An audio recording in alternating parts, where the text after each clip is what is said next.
எல்லாருக்கும் வணக்கம். நம்ம இன்னைக்கு இந்த வீடியோல குவான்டிடேட்டிவ் ஆப்டிடியூட்ல 2024 क्वेश्चनல பார்ட் 3 கான டிஸ்கஷனை பார்க்க போறோம். சோ வாங்க வீடியோக்குள்ள போலாம். கடைசி வரைக்கும் பாருங்க. கம்ப்ளீட்டா ஒரு 6 क्वेश्चंस டிஸ்கஸ் பண்ணிருப்போம் நெக்ஸ்ட் பார்ட்ல. சோ ஃபர்ஸ்ட் क्वेश्चन பாருங்க. 50 men can paint a building in 15 days working 4 hours a day. In how many days 40 men working 5 hours a day will complete the same work? So அதே work, அதாவது ஒரு ஒர்க்கை paint பண்ற, அந்த பில்டிங்கை paint பண்றத 50 பேர் சேர்ந்து 15 நாளைக்குல முடிக்கிறாங்க. ஒரு நாளைக்கு 4 மணி நேரம் வேலை பார்க்குறாங்க. அதே இது 40 மென் சேர்ந்து 5 ஹவர் ஒரு நாள் வேலை பார்த்தா அப்ப அந்த வேலை எத்தனை நாளையில முடியும்? இது வந்து டைம் அண்ட் ஒர்க் அப்படின்னு சொல்லி அந்த சம்பளம் வரக்கூடிய ப்ராப்ளம்ஸ். ஸோ இப்போ இதுக்கு ஃபர்ஸ்ட் இங்கே பாருங்க, ஈஸியா இப்போ ஃபர்ஸ்ட் கொடுத்துருக்கிறதுல 2 செட் ஆஃப் கொஸ்டின்ஸ் நமக்கு இருக்கு. இப்போ எக்ஸாம்பிளுக்கு இங்கே பாருங்க, ஃபர்ஸ்ட் வந்து ஃபர்ஸ்ட் M1ன்னு வச்சுக்குவோம். எத்தனை மென்னு? 50 மென்னு. அடுத்து டேஸை வந்து D1ன்னு வச்சுக்குவோம். ஃபர்ஸ்ட் டே வந்து என்னன்னா 15 டேஸ் கொடுத்துருக்காங்க. ஹவர்ஸை வந்து H1 அப்படின்னு வச்சுக்குவோம். எவ்வளவுனா 4 ஹவர்ஸ் கொடுத்துருக்காங்க. அடுத்து அதே செட்டை செகண்ட் இதுல பாருங்க, M2 எத்தனை? 2. அதே சேம் ஒர்க்கை 40 மென்ஸ் பாக்குறாங்க. டேட் நமக்கு தெரியாது, அதுதான் நம்ம கண்டுபிடிக்கணும். அதை எக்ஸ்ன்னு வச்சுக்குவோம். ஸோ அதே மாதிரி H2 ஹவர்ஸ் எவ்வளவு வேலை பார்க்குறாங்கன்னா 5 ஹவர்ஸ் பெர் டே அப்படின்னு வேலை பார்க்குறாங்க. ஸோ இப்போ இதுக்கு சிம்பிளா பார்த்தீங்க அப்படின்னா நம்ம என்ன பண்ணிடலாம் அப்படின்னா, ரெண்டுமே சேம் ஒர்க் அப்படிங்கிறதுனால அப்போ first M1 into D1 into H1.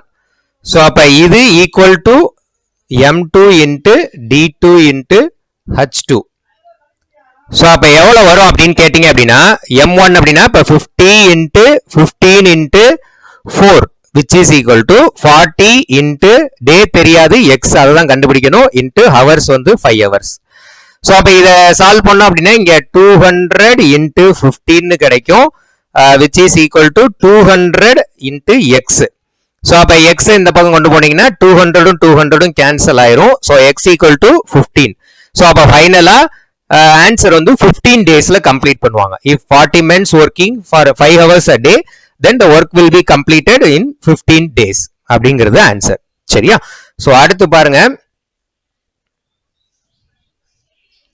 Second கொஸ்டினும் இதே மாதிரி டைம் அண்ட் ஒர்க் ரிலவென்ட் தான். Anish and Bala can do a work in 8 days. நான் இதை ஈஸியா சிம்பிள் பண்ணிக்கிறதுக்காக அனீஷை ஏன்னு எடுத்துக்கிறேன், பாலாவை பின்னு எடுத்துக்கிறேன், அண்ட் பாலா அண்ட் சைத்தன்யாவை வந்து சின்னு எடுத்துக்கிறேன். ஸோ இந்த மாதிரி எடுத்துக்கிட்டோம் அப்படின்னா இப்போ கொடுத்துருக்கிற டேட்டாவை பாருங்க, அனித் அண்ட் பாலா. அப்போ ஏவும் பியும் சேர்ந்து எவ்வளோ நேரத்தில் பார்க்குறாங்க அப்படின்னா ஒரு ஒர்க்கை 8 daysல பார்க்குறாங்க. அப்போ அதை ஒன் டே ஒர்க்கா எழுதணும் அப்படின்னா 1/8ன்னு எழுதுவாங்க. ஸோ அப்போ 1/8ல ஒர்க் பண்ணுறாங்க. அதே மாதிரி Bala and Chaitanya B+C same ஒர்க்கை 12 daysல முடிக்கிறாங்க. அப்போ 1 day ஒர்க்கா எழுதுனா 1/12. 1 day ஒர்க்கா எழுதும் போது 1/12 போடணும். அடுத்து Anish, Bala and Chaitanya together can finish it in 6 days. அப்ப அதுக்கு என்ன அர்த்தம்? 3 பேருமே சேர்ந்து வேலை பார்க்குறாங்க, A+B+C. அப்ப வேலை பார்க்கும்போது 1 day ஒர்க் என்ன வருதுன்னா 1/6. சரியா? இதுதான் நம்ம கிட்ட இருக்கக்கூடிய given datas. இப்ப நம்மள என்ன கண்டுபிடிக்க சொல்லியிருக்காங்க? how many days A and C will together to do it.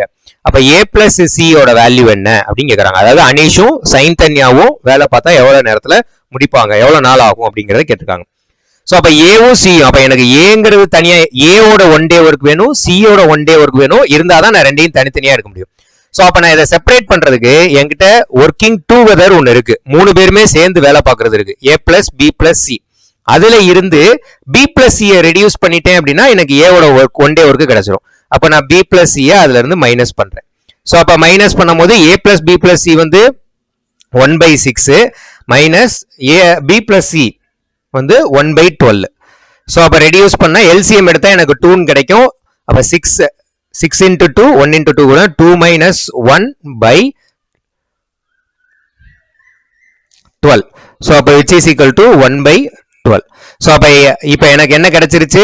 A ஓடைய 1 day work கிடைச்சிருச்சு. இதே மாதிரி எனக்கு யாரோட வேணும்? C ஓடது வேணும். அப்ப C ஓடது வேணும்னா A+B+C ல இருந்து எதை ரெடியூஸ் பண்ணிடலாம்? எனக்கு C வேணும். அப்ப A+B ரெடியூஸ் பண்ணிடலாம்.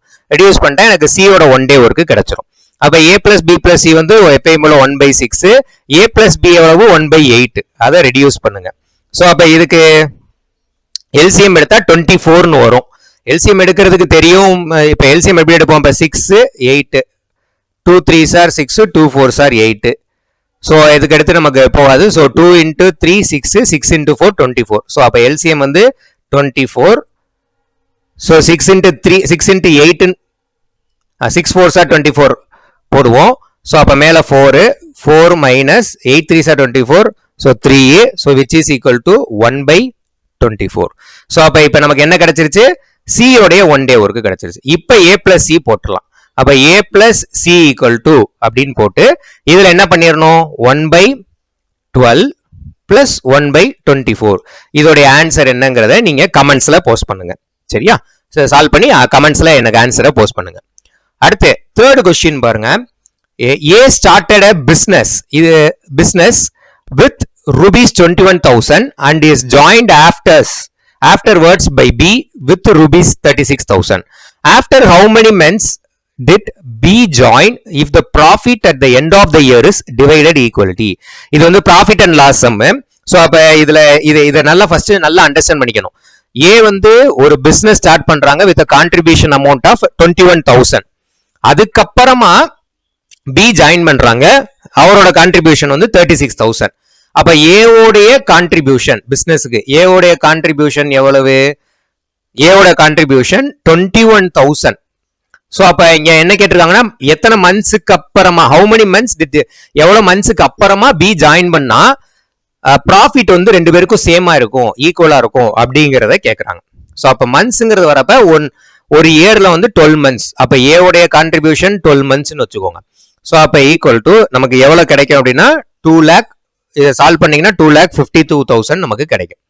இப்ப அதே மாதிரி பியோட கான்ட்ரிபியூஷன் என்ன? பிஸோட கான்ட்ரிபியூஷன் வந்து 36,000 நமக்கு கொடுத்துருக்காங்க. ஆனா எனக்கு தெரியாது எத்தனை மந்த்ஸுக்கு அப்புறம்ங்கிறது நமக்கு தெரியாது. ஸோ அப்ப இதோட ஆன்சர் வந்து 36,000 இன்ட்டு எக்ஸ். ஸோ இதுதான் நம்மகிட்ட கொடுத்துருக்கிற டேட்டால இருக்கு. இதுல நல்லா பாருங்க, if the profit at the end of the year is divided equally கொடுத்துருக்காங்க.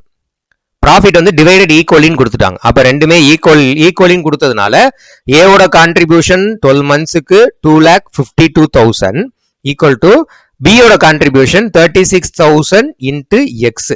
ஸோ அப்ப easy simplification X equal to 2,52,000 divided by 36,000. So இதை சால்வ் பண்ணிட்டு இதோட ஆன்சர் என்னன்னு சொல்லுங்க. வர்ற ஆன்சர் தான் வந்து மந்த். ஸோ இதோட ஆன்சரையும் கமெண்ட்ல மென்ஷன் பண்ணுங்க, கொஸ்டின் நம்பரை போட்டு மென்ஷன் பண்ணுங்க. அடுத்து ஃபோர்த் கொஸ்டின் பாருங்க. ஃபோர்த் கொஸ்டின் வந்து if 4 into A's capital equal to 6 into B's capital equal to 10 into C's capital, then out of profit of rupees 4,650 C will receive. அதாவது என்ன கேக்குறாங்கன்னா A ஒரு கேபிட்டல் அமௌண்ட் போடுறாங்க, B ஒரு capital amount, C ஒரு capital amount. C யோட share, B யோட share, A யோட share. So அது வந்து 4 டைம்ஸ் ஆஃப் A இருக்கு, B 6 டைம்ஸ் போடுறாங்க, 10 C வந்து 10 டைம்ஸ் அப்படின்னு போடுறாங்க. ஸோ மொத்த ப்ராஃபிட் வந்து 4,650 கிடைக்குது. இவங்க 3 பேரும் போட்ட ஷேரை வச்சு ஷேருக்கு கிடைக்கக்கூடிய ப்ராஃபிட் 4,650. அதுல சியோடைய ஷேர்ல கிடைக்கக்கூடிய ப்ராஃபிட் மட்டும் எவ்வளோ அப்படிங்கிறத நம்ம கண்டுபிடிக்கணும். ஸோ அப்போ கொடுத்துருக்கிறதுல இருந்து 4A's கேபிட்டல் ஏன்னு எடுத்துக்கிறோம். So 4A equal to 6B equal to 10C. இதுதான் அவங்க கொடுத்துருக்கக்கூடிய டேட்டா. ஸோ அப்போ இதுல மொத்தமா எல்சிஎம் எடுங்க.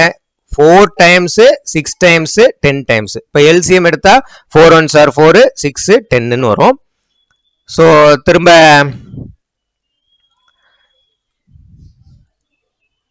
இல்லை இது சிம்பிளாக கூட நம்ம என்ன சால்வ் பண்ணலாம். 2ல போட்டிங்க அப்படின்னா ஏன்னா எல்லாமே 2 டேபிளில் போகும். 2 2s are 4, 2 3s are 6, 2 5s are 10.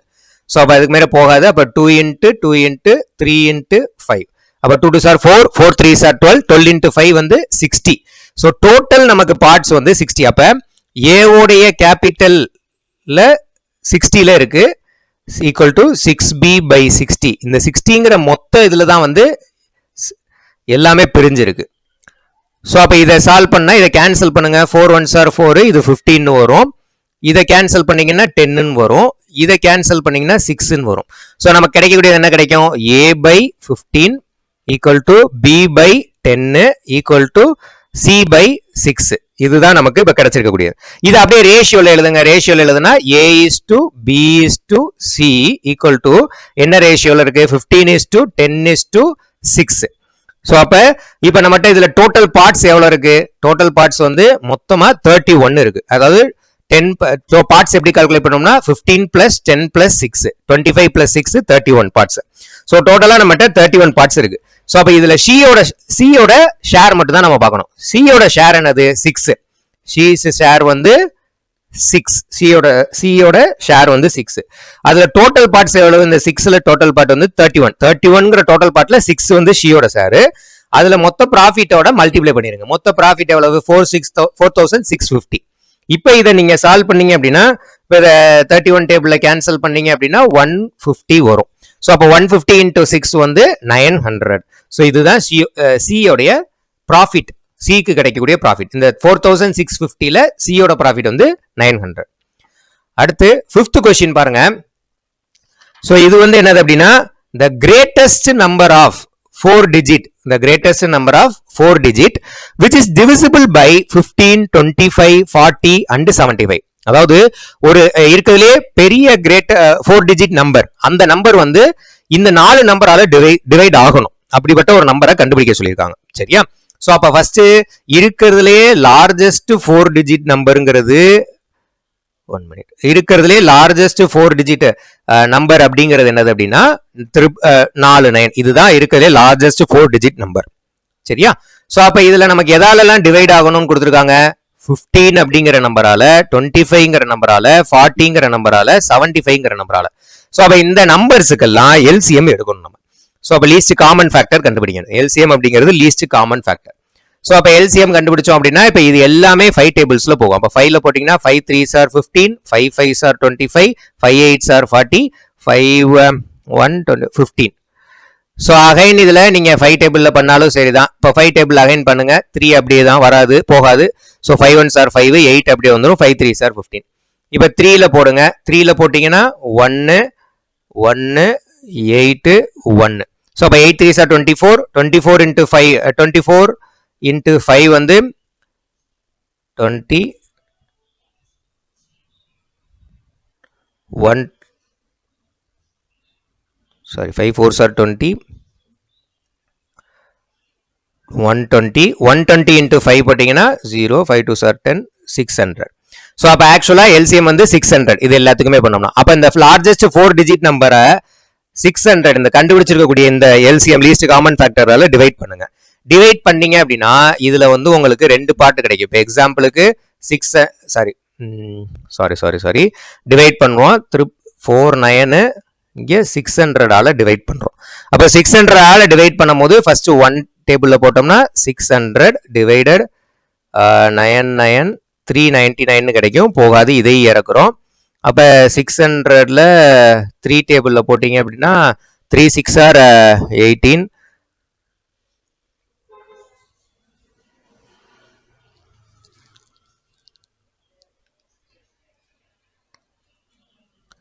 One minute.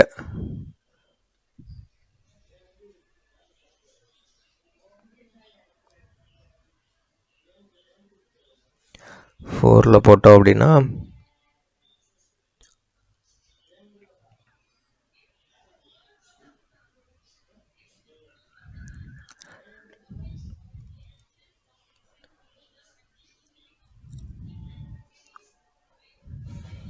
600 into 5.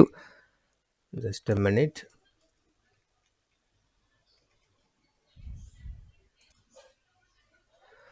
So இப்போ இதில் பார்த்தோம் அப்படின்னா 600ல போடும்போது இது வந்து 600 into 6 வரும், விச் மீன்ஸ் 3600 கிடைக்கும். ஸோ ரிமைண்டர் வந்து 399. ஸோ இதுக்கு அடுத்து நம்ம பண்ண தேவையில்ல. ஸோ அப்போ இதில் நமக்கு கோஷன்ட் என்ன கிடைச்சிருக்குன்னா 16 கிடைச்சிருக்கு. கோஷன்ட் இதுதான் கோஷன்ட். ரிமைண்டர் என்ன கிடைச்சிருக்கு அப்படின்னா 399 கிடைச்சிருக்கு. 399. ஸோ அப்போ என்ன பண்ணிடலாம் அப்படின்னா இந்த 4 digit லார்ஜஸ்ட் 4 digitல இருந்து அந்த ரிமைண்டரை மட்டும் கழிச்சிட்டீங்க அப்படின்னா 9600 கிடைக்கும்.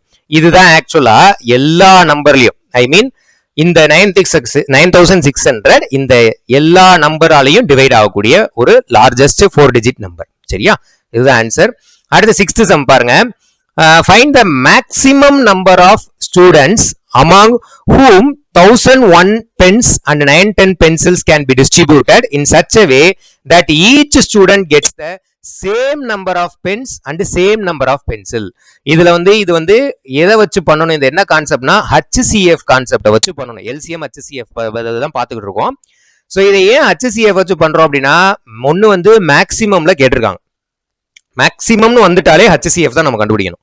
ஸோ அப்போ மேக்சிமம் வந்துட்டனால அப்போ என்ன பண்றோம் அப்படின்னா, எது ரெண்டு கிடையலன்னா 1001 பென்ஸ் அண்ட் 910 பென்சில், இது ரெண்டுக்கும் HCF கண்டுபிடிக்கணும். எப்படி கண்டுபிடிக்கணும்னா, HCFங்கிறது ஹையஸ்ட் காமன் ஃபேக்டர். 1001 இதுக்கு நம்ம எப்பயும் போல LCM பண்ற மாதிரி பண்ணுங்க. இப்போ 7 டேபிள்ல போட்டோம் அப்படின்னா 7 1s are 7 30 வரும், 7 4s are 28, ரிமைண்டர் 21. ஸோ அப்போ 7 3s are 21. டேலி ஆகிற மாதிரி போடணும். 11 டேபிள்ல போடுங்க. 11 1s are 11 33. So 11 3s are 33.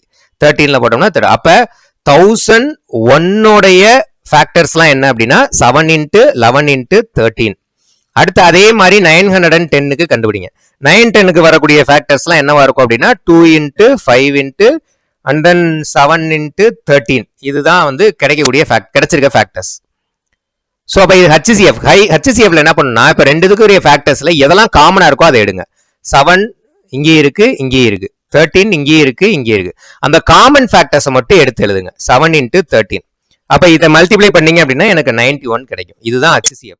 So answer 91 pencil. Same number of pens and same number of pencils மொத்தம் 91 பென்ஸ் அண்ட் 91 பென்சில்ஸ் ஒவ்வொரு ஸ்டூடெண்ட்டையும் இருக்கும் அப்படிங்கிறது தான் இது ஆன்சர். சரியா?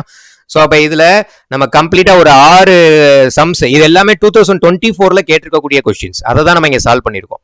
ஸோ இதில் பார்த்தீங்க அப்படின்னா டைம் அண்ட் ஒர்க்கை கவர் பண்ணியிருக்கோம், ப்ராஃபிட் அண்ட் லாஸை கவர் பண்ணியிருக்கோம், அடுத்து HCF LCM இதை கவர் பண்ணியிருக்கோம். ஸோ இதில் 3 கான்செப்ட் கவர் பண்ணியிருக்கோம். ஸோ இதில் 3 கான்செப்ட்மே ரொம்ப இம்பார்ட்டன்டான கான்செப்ட். இதில் ஏதாவது டவுட்ஸ் இருந்துச்சு அப்படின்னா கீழே கமெண்ட்ஸில் மென்ஷன் பண்ணுங்க, நான் கண்டிப்பாக கிளியர் பண்ணுறேன். தேங்க்யூ.